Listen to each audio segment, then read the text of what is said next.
Jorge, que já está a pôr os livros a jeito, que é, bom, se eu começasse a dizer as coisas todas que tu és, era complicado. Portanto, vamos falando um bocadinho nisso, especialmente nesta relação com o horror, e o objetivo principal desta mesa é precisamente ter uma conversa leve sobre o horror. António Monteiro, deveria dizer ilustre académico. Isto, a pessoa, quando trabalha nas universidades, parece que é sempre assim uma aura... Eu sou professor de matemática, que é um pouco mete medo. Exato. Mete medo a muita gente. O Pedro, que tem sempre aquele... Santas Marinas? Boa! Que realizou a segunda curta que nós vimos. E o José Pedro Lopes, que realizou o jogo de basquete. Portanto, são os nossos convidados para esta. E eu, se calhar, então, já que eles de certa maneira, já introduziram a conversa, eu começava ali com o David, que é conhecido da maior parte de vocês. Como eu brincava, muitas coisas relacionadas com estas coisas do horror. Portanto, e então diz-nos o que é para ti esta coisa, esta categoria, entre aspas, que às vezes, e estamos num evento que lida com o género fantástico, que se queixa muito de ser, de alguma maneira, olhado de lado por algum establishment, e às vezes o horror é olhado de lado pelo próprio género do fantástico. Portanto, o que é para ti este género? Porque é que te cativa tanto? Porque tu produzes obras de ficção sobre ele, discorres também sobre o género, em ensaios. Portanto, o que é que te cativa? Boa tarde. Tem piada porque no texto que tu escreveste para o blog do Fórum Fantástico começaste por dizer que do triunvirato fantasia, ficção científica e horror, o horror era muitas vezes olhado de lado em comparação com os outros dois géneros, digamos assim, não gosto muito da palavra géneros, mas à falta de palavra melhor vamos usá-lo, que estão mencionados no início do teu texto. Mas o horror tem uma coisa engraçada, que é a seguinte: em oposição à fantasia e à ficção científica, isto que eu vou dizer provavelmente vai chatear muita gente, em oposição à fantasia e à ficção científica, o horror é o único que existe. É o único que existe para além da ficção. Fantasia não existe. Nós, quando vamos na rua, não vemos unicórnios, os gigantes e os anões que existem deixam muito a desejar. A ficção científica também não existe fora da ficção. Se fizermos uma lista daquilo que a ficção científica previu, não quer dizer que a ficção científica tenha como objetivo prever o futuro, mas se fizermos uma lista daquilo que a ficção científica previu e daquilo que não previu, constatamos que o estádio em que nos encontramos não tem absolutamente nada a ver com a maioria das projeções que os autores de ficção científica fizeram. E nesse sentido o horror existe fora da ficção. É claro que criaturas como aquelas que acabámos de ver, fantasmas, zombies, etc., vampiros, não existem. Mas o horror existe. O horror existe fora da ficção. E nesse sentido provoca efeitos na sociedade e interessa-me explorar esses efeitos, interessa-me pensar sobre ele, questionar que tipo de efeitos é que o horror tem sobre a sociedade. E eu acho que o horror é engraçado porque o horror é absoluto. Não há meio horror. Por exemplo, o suspense é gradual, porque tem a ver com a ansiedade. O suspense relaciona-se com a ansiedade. O indivíduo começa por ficar ansioso, vai para um crescendo. O horror não há crescendo. O horror surge, é uma ruptura. É absoluto. Ou existe ou não existe. Não há meio horror. Está associado ao medo, mas talvez esteja mais associado a outra coisa. Por exemplo, tem piada porque a palavra horror, em oposição à palavra terror, se formos ver a etimologia de uma palavra e outra, a palavra terror significa aquilo que causa medo ou aquilo que causa pavor. A palavra horror é um bocadinho mais complexa do que isso. Também vai ao encontro dessas emoções, mas também se relaciona com outras muito diferentes, por exemplo, como o nojo ou a repulsa. E eu acho que, tal como a repulsa, o horror é um absoluto. Nós não ficamos meio enojados com qualquer coisa, ficamos completamente.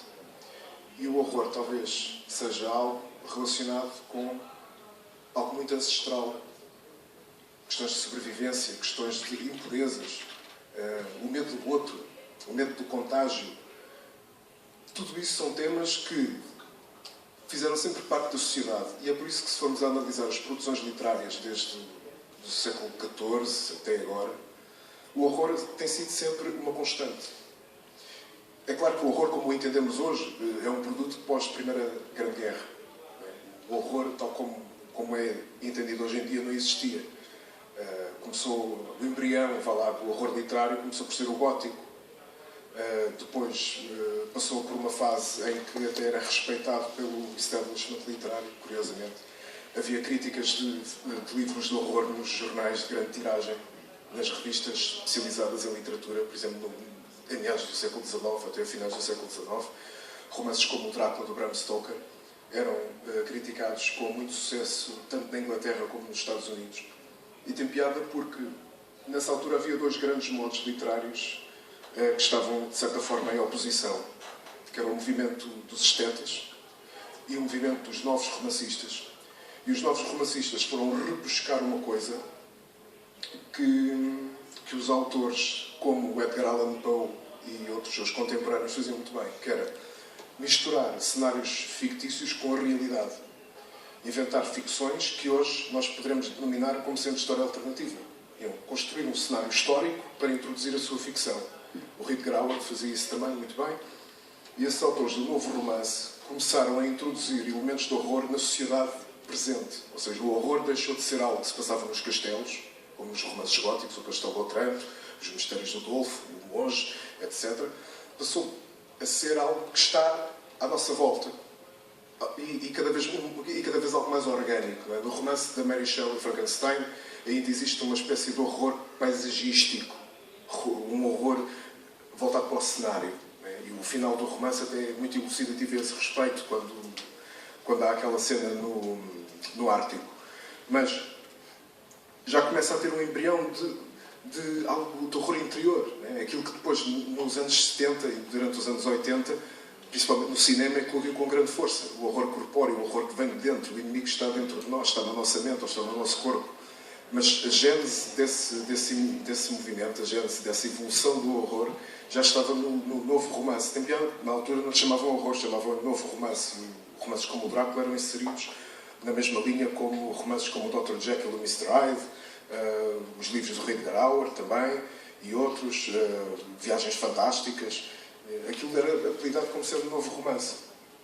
E foi essa fase que te inspirou? Ou seja, é daí que tu... Não, quer dizer, o horror, como é que eu fui ao encontro do horror? Eu fui ao encontro do horror porque eu quando comecei a desenvolver as minhas histórias, as minhas ideias, a passá-las para o papel, eu descobri rapidamente que tudo o que eu tinha para contar inseria-se nesta lógica de ir ao encontro do obscuro e do negro e do macabro. Há uma deliberada vontade e gosto e gozo e entusiasmo de explorar o macabro, de ir ao encontro daquelas emoções negras, daquelas imagens, de transmitir mensagens que vão nesse sentido. Ou seja, não foi algo que eu descobri e pensei, epá, que giro, quero fazer isto. Não, foi algo que eu descobri porque já tinha cá dentro. Por isso é que eu acho que é um bocado pejorativo e é redutor, por exemplo, apelidar-se este tipo de literatura como sendo uma literatura de género. Porque os géneros têm fórmulas fixas para assentar as histórias que os autores vão escrevendo. Agora, há autores que estão dentro desta esfera que não seguem fórmulas nenhumas. Edgar Allan Poe não seguia fórmulas nenhumas, o Lovecraft não seguia fórmulas nenhumas. Ou seja, todos aqueles autores que de facto conseguem romper a membrana do género, eles próprios criaram as suas regras, eles próprios ditaram as suas leis, não seguem fórmulas absolutamente nenhumas. E o preconceito que talvez o mundo da crítica contemporânea tenha contra a literatura de género, seja horror, seja ficção científica, seja outra coisa qualquer, deriva um bocado desse falso conhecimento. Eles próprios não conhecem. Eles não conhecem as melhores obras de fantástico. O que conhecem de fantástico ou é dos filmes ou é de alguns livros muito mediáticos que normalmente são maus e inodam em larga escala tudo aquilo que de melhor poderia ser descoberto. E é por isso que muitas vezes há uma coisa que eu odeio e já há uns meses na revista Ler, ou uns meses, ou passado, o que é que foi, apareceu uma crítica sobre o Salem's Lot do Stephen King. Eu não sou grande fã do Salem's Lot, mas até gostei. E há uma coisa que me irrita profundamente, que é valorizar-se uma obra de horror, no horror isto aparece com mais espessura, valorizar-se uma obra de horror quando o horror está lá como alegoria para o social. Ou seja, aquelas personagens, aquele mundo, não tem mérito próprio para além de ser apenas uma alegoria montada para criticar qualquer coisa que está a acontecer na sociedade. Eu acho que isso é o mais prejudicial que pode haver numa crítica a um livro de fantástico. Porque aquele universo existe por si só. Aquelas personagens existem por si só. Valem por si. Não precisam de ser uma alegoria para nada. Quer dizer, poderão ser numa segunda leitura. É óbvio que ser-lo. Agora, a sua origem, a sua intenção não é essa.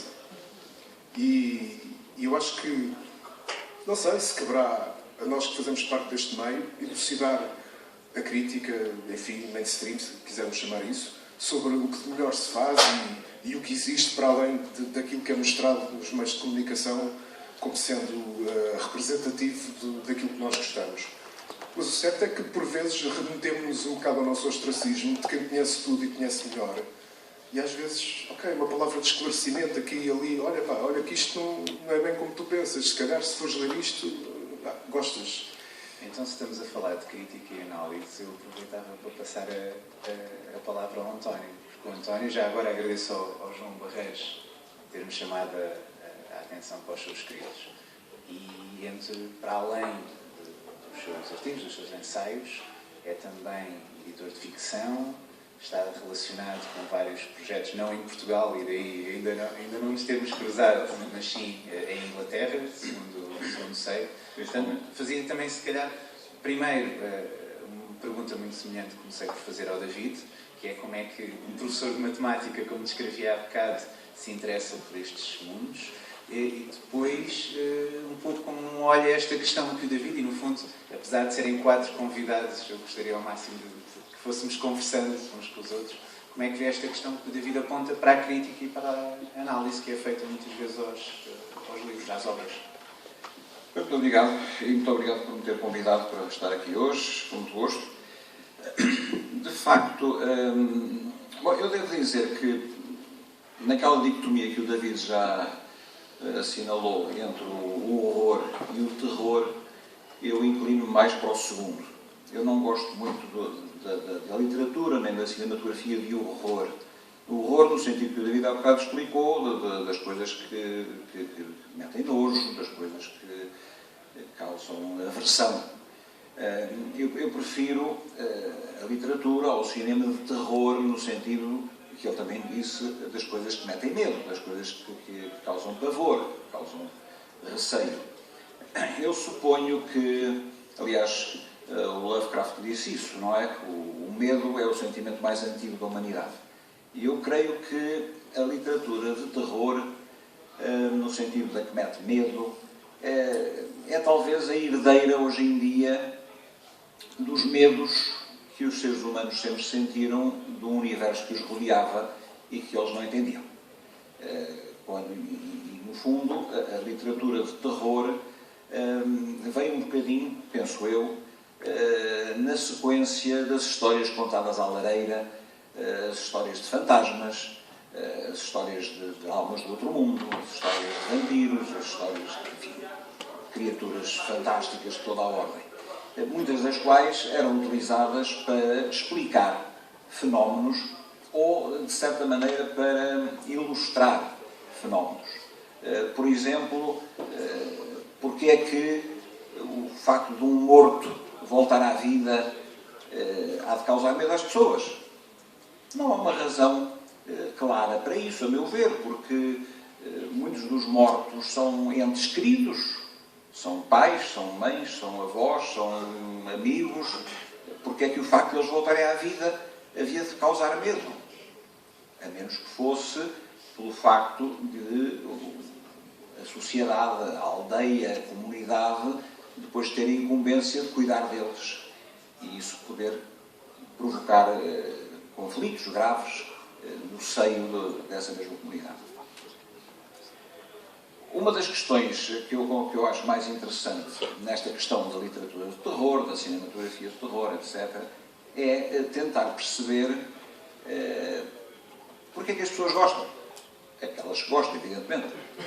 Porque é que as pessoas gostam. Porque, no fundo, sentir medo não é um sentimento agradável. Uma pessoa não está desejando sentir medo, antes pelo contrário.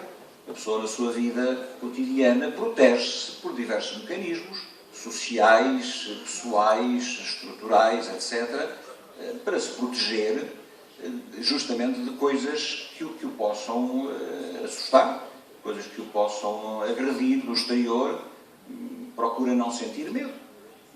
Nós fechamos a nossa porta à noite para evitar sermos assaltados em casa, porque temos medo que isso aconteça. E, portanto, é um paradoxo interessante que textos, ou imagens, ou filmes destinados a causar medo no leitor ou no espectador sejam apreciados. E eu penso que há aqui um fenómeno de sublimação. No fundo, quando o leitor está a ler uma história de terror, está a ler uma história de assombrações, uma história de vampiros, seja o que for, está a fazê-lo protegido. Tem a noção consciente ou subconsciente de que o que está a ler é uma obra de ficção. Está a ler em sua casa, numa cadeira que conhece bem, num sofá confortável, que lhe é familiar, e portanto, de certo modo, está a utilizar aquela leitura como quase um escape, como se fosse uma libertação de medos. O medo é escoado através da própria leitura. Não é?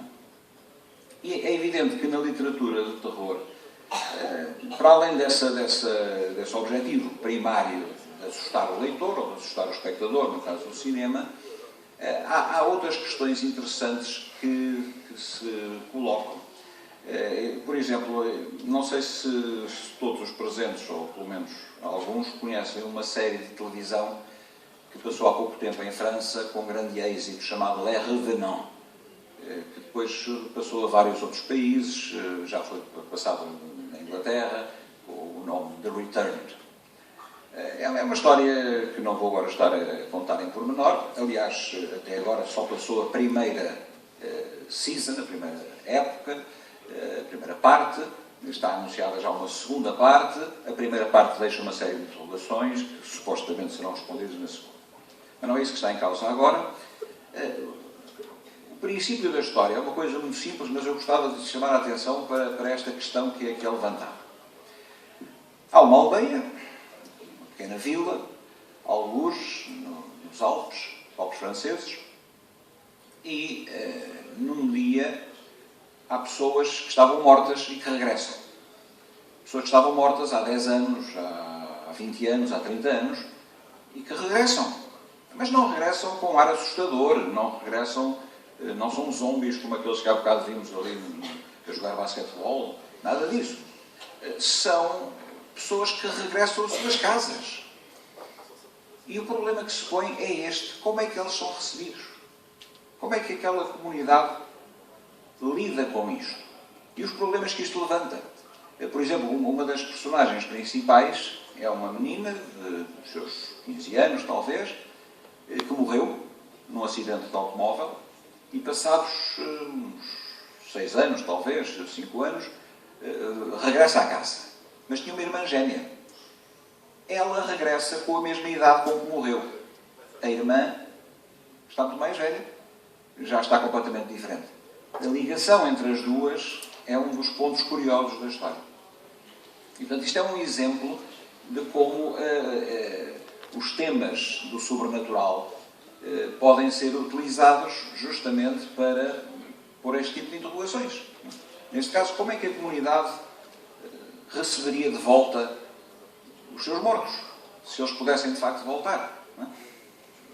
Lembro, por exemplo, que um dos contos do Lovecraft, o The Case of Charles Dexter Ward, foi publicado em Portugal, na coleção Vampiro, justamente com o título Os Mortos Podem Voltar. Depois, admitamos que possam, e o que é que a gente lhes faz? Esse tipo de questões é o mais interessante na literatura de terror. Mas não queria alongar muito, porque gostava que outras pessoas fizessem por isso. Então, depois do que me aconteceu com a Marta, portanto, eu vou simplesmente dizer Pedro, aquele cujo nome não deve ser proferido 2 vezes, porque senão provavelmente iria... Tantas marinas. Eu sei. Então começava por te perguntar, já percebi que tanto a tua como a do Zé foram feitas para concorrer, portanto, ao concurso ABCs of Death 2. Portanto, começava por perguntar como é que nasceu este teu envolvimento com o horror ou o terror, e também poderás falar nisso. Não te pergunto especificamente porque é que fizeram isto, porque sei que teve um objetivo muito preciso, mas é algo que tu fizeste fora do que costumas fazer? É algo que já tens feito outros trabalhos? Conta-nos um bocadinho. Eu no meu trabalho, no geral, ou seja, sinto-me muito ligado ao universo fantástico. Todos os meus trabalhos estão dentro desse universo, e o Ennis Formel foi o meu primeiro contacto a sério com o género de terror.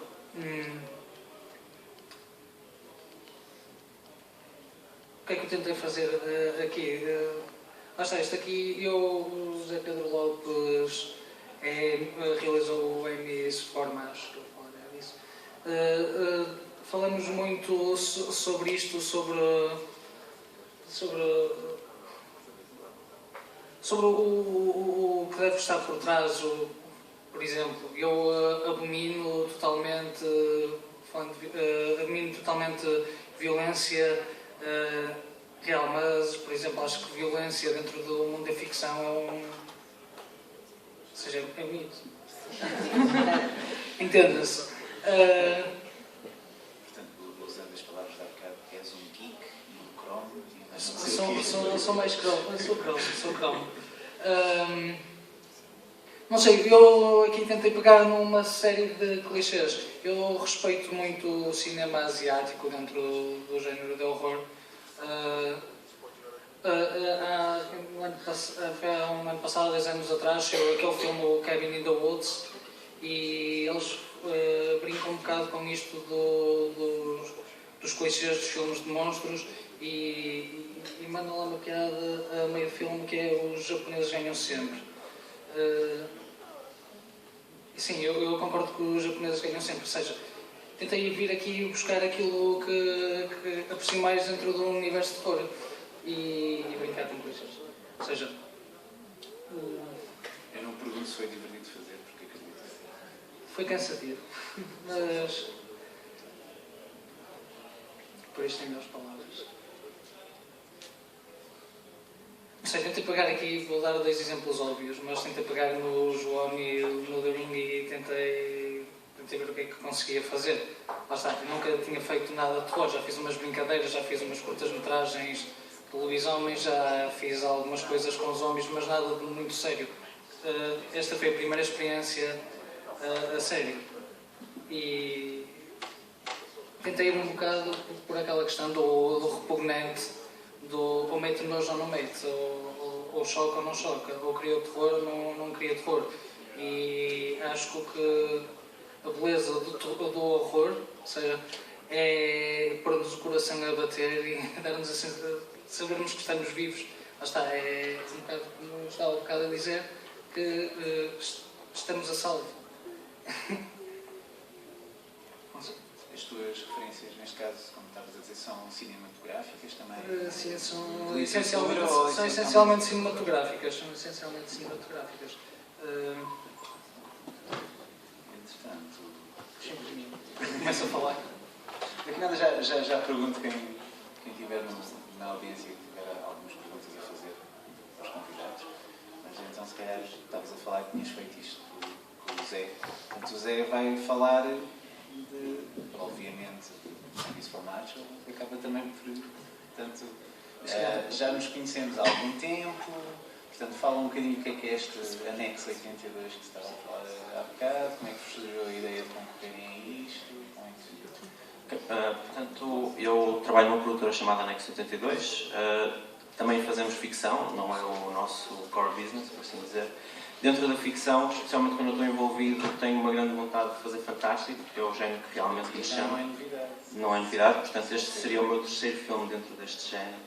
Sendo que é importante explicar o contexto do ABCs of Death, que, portanto, é um concurso a nível mundial para arranjar o 26º realizador de uma curta colaborativa de 25 realizadores de culto e um 26º. Portanto, estes filmes foram feitos em 2 semanas e foram feitos com um concurso.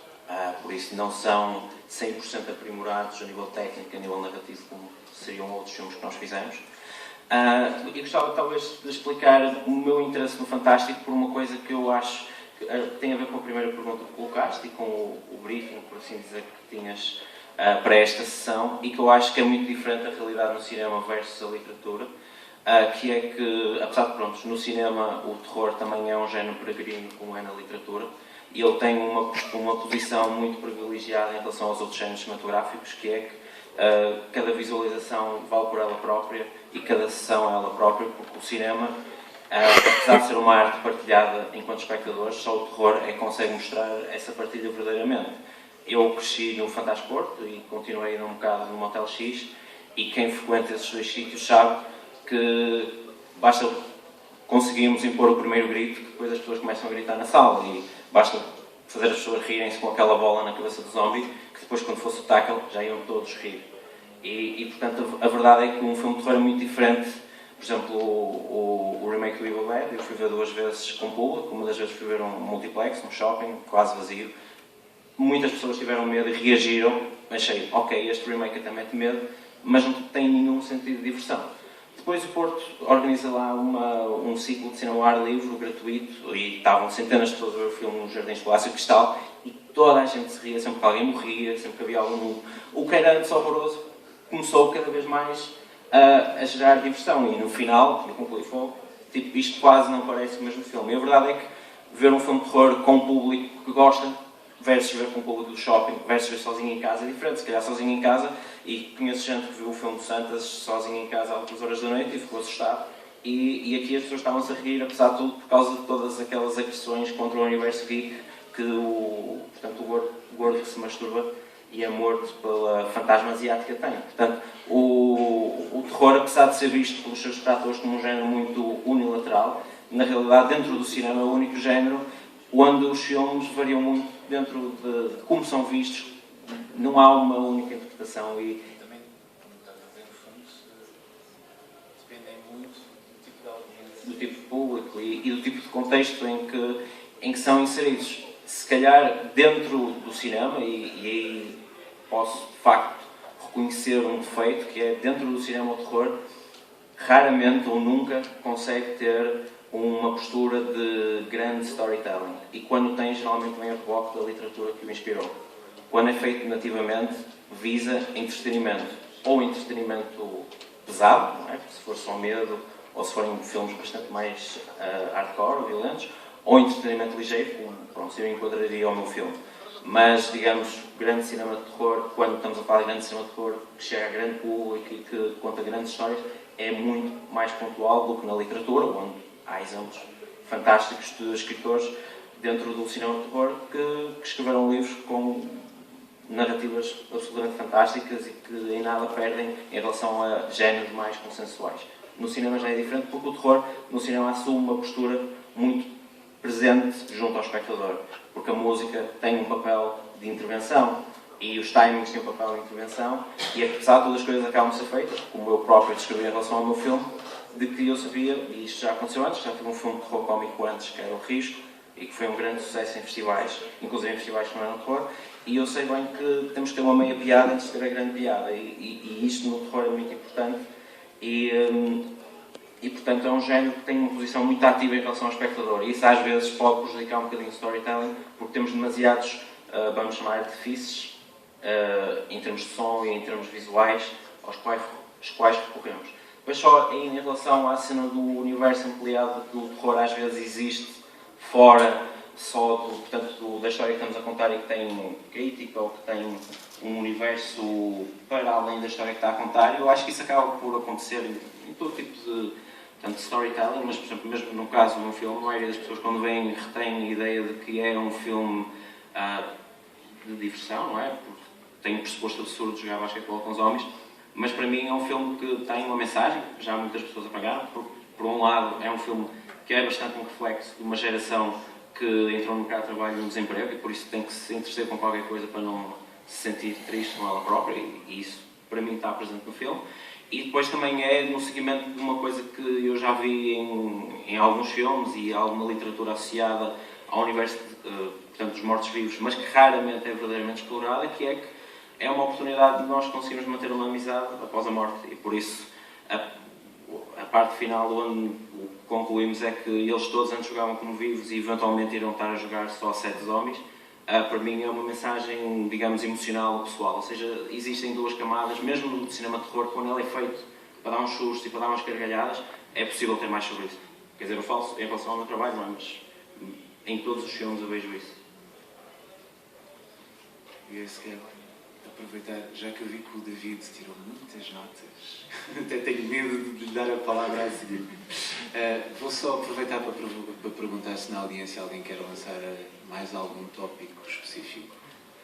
Estou a perguntar diretamente ao David e ao António, vocês sabem o que é que eu estou a falar, se de facto um hotel X enche praticamente até arrebentar todas as estruturas, o que é que vocês acham em termos sociológicos, antropológicos, culturais, o que é que não existe praticamente uma única edição de livros de terror em português, sejam de autores estrangeiros, sejam de autores nacionais, independentemente dos dados da vida.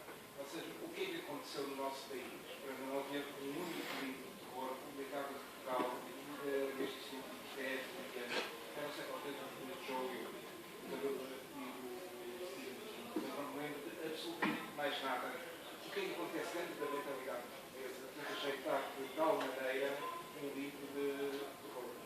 Não precisa ter política. Isso é a parte do horror. Eu posso dizer qualquer coisa, porque o David provavelmente também terá uma resposta a dar-lhe. Eu penso que é por causa do sol. Nós não temos clima para ter fantasmas. Os fantasmas precisam de sombras, precisam que anoiteça às 4 da tarde, precisam de nevoeiro. Nós não temos. Nós temos sol, a gente em dezembro vai para a praia. Isto não é bom para o sobrenatural. Nós em Portugal não temos hoje em dia grande produção de literatura de terror, com algumas exceções, talvez o Pedro já publicou um livro de histórias de fantasmas, porque não temos tradição de histórias de fantasmas. Não temos. De autores portugueses, o único volume que eu me consigo lembrar em termos mais clássicos é um livro chamado Histórias Fantasmagóricas, do Hugo Rocha, publicado há 50 anos, ou coisa assim que o valha. E não me lembro de mais nada, não é? Depois temos uns contos, Dama Pé de Cabra, coisas assim do género, que são, enfim, coisas muito conhecidas, mas que no fundo se prendem mais com o folclore e com as histórias de fadas do que propriamente com uma postura deliberada de literatura de sobrenatural. E, portanto, não havendo toda a tradição, e sendo o nosso mercado tão pequeno, é natural que depois não haja novas obras de terror. Penso que é pelo menos parte da explicação. Mas o David é capaz de ter melhores ideias. Eu gostava de dirigir a uma série de questões que a conversa me foi sugerindo aqui umas intervenções e ainda não percebi muito bem por onde é que é de começar. Mas conseguem ouvir-me bem. Pronto, é que a circulação estava mais baixa. Ora, vamos lá ver. Bom, começamos pela pergunta do João e depois usamos a pergunta do João como um trampolim para saltar para o resto. Porque é que não há grandes obras de terror em Portugal, tanto na literatura como no cinema? Para começar, vamos lá ver uma coisa. O Motel X consegue angariar muito público porque o cinema só por si angaria muito público. Se fosse um festival de outro género qualquer, angariava público à mesma. E sendo um festival anual num país onde há poucos festivais de cinema, o público jovem, urbano, cosmopolita, que gosta de sair com os amigos e ver umas coisas engraçadas, vai sempre a um festival de cinema, seja ele qual for. É claro que, sendo um festival de cinema de horror, há a hipótese de ver coisas fora do normal, coisas incomuns, que também é um grande fator atrativo. Mas não acho que o horror só por si seja o grande chamariz do festival. Acho que não é. Tenho dúvidas se o horror na literatura opera no grande público o mesmo efeito efeito que opera o terror no cinema.